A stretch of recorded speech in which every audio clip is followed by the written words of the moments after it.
आणि आता एक महत्त्वाची बातमी समोर येते। झी 24 तासवर मनसेच्या बैठकीमधली इनसाइड स्टोरी समोर आली आहे।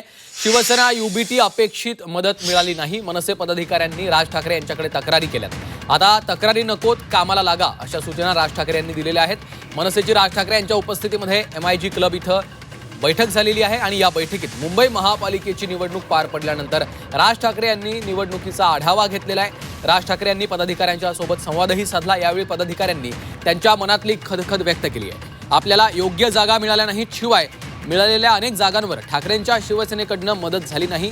अपक्षही उमेदवार उभे करण्यात आलेत। आता तक्रारी करू नका, कामाला लागा अशा सूचना राज ठाकरे यांनी पदाधिकाऱ्यांना दिल्यात अशी माहिती आहे।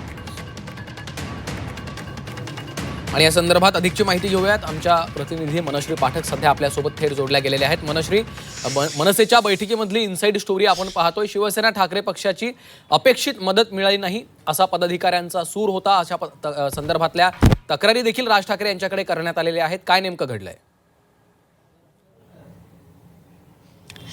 मुंबई महापालिकेच्या निवडणुकीनंतर शिवतीर्थवरच्या काही मोजक्या बैठका वगळल्या तर मोठ्या प्रमाणावरची ही महत्त्वाची बैठक MIG क्लब या ठिकाणी पार पडली। ज्या ठिकाणी मी सध्या उभी आहे याच सभागृहामध्ये मनसेची ही बैठक पार पडलेली होती आणि या बैठकीमध्ये पदाधिकाऱ्यांनी, कार्यकर्त्यांनी असा एक तक्रारीचा सूर मांडलेला होता की ज्या पद्धतीने मुंबईमध्ये सहकार्य अपेक्षित होतं शिवसेना उद्धव बाळासाहेब ठाकरे पक्षाचं, त्या पद्धतीने ते झालं नाही। इतकंच नाही तर जागा वाटपामध्ये सुद्धा कुठे ना कुठे अन्याय झाला। तर त्यासोबतच ज्या ज्या ठिकाणी आपले उमेदवार उभे होते त्या ठिकाणी काही अपक्षांमुळे आपल्या पक्षाला नुकसान झालं, असा एक तक्रारीचा सूर मनसेच्या कार्यकर्त्यांचा, पदाधिकाऱ्यांचा होता। मात्र आता जे झालंय ते होऊन गेलेलं आहे। त्याच्यामुळे आता तक्रारी नको तर कामाला लागा अशा स्पष्ट सूचना आता राज ठाकरे यांनी दिलेल्या आहेत। एकंदरीतच शिवसेना उद्धव बाळासाहेब ठाकरे आणि मनसे या दोन पक्षांची युती ही या मुंबई महापालिका निवडणुकीचा गाभा ठरलेली होती। कारण ठाकरे बंधू एकत्र आलेले होते।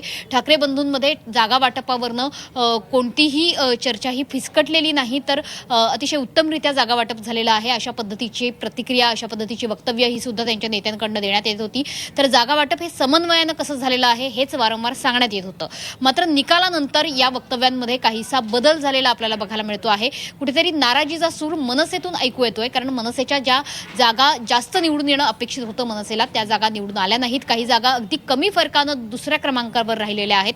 कुठे ना कुठे अपक्षांचा आणि उद्धव बाळासाहेब ठाकरे पक्ष, शिवसेना यांनी न केलेल्या मदतीचा हा परिणाम आहे असा तक्रारीचा सूर मनसेमधनं ऐकायला मिळतोय। त्याच्यामुळे ही युती महागात पडली का मनसेला, असा सुद्धा एक प्रश्न आता उपस्थित झालाय।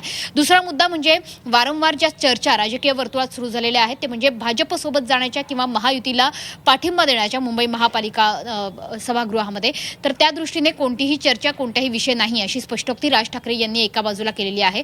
मात्र दुसऱ्या बाजूला जर मनसैनिकांच्या भावना बघितल्या तर महायुतीत लढलो असतो तर कदाचित जास्त जागा आल्या असत्या, अशा पद्धतीच्या प्रतिक्रिया या ऐकायला मिळतात, असा सूर ऐकायला मिळतोय। त्याच्यामुळे ठाकरे बंधूंची युती ही मनसेला महागात पडली आहे का, असा चर्चेचा सूर आता या बैठकीतून ऐकायला मिळाला। निश्चितच धन्यवाद मनश्री या सविस्तर माहितीसाठी।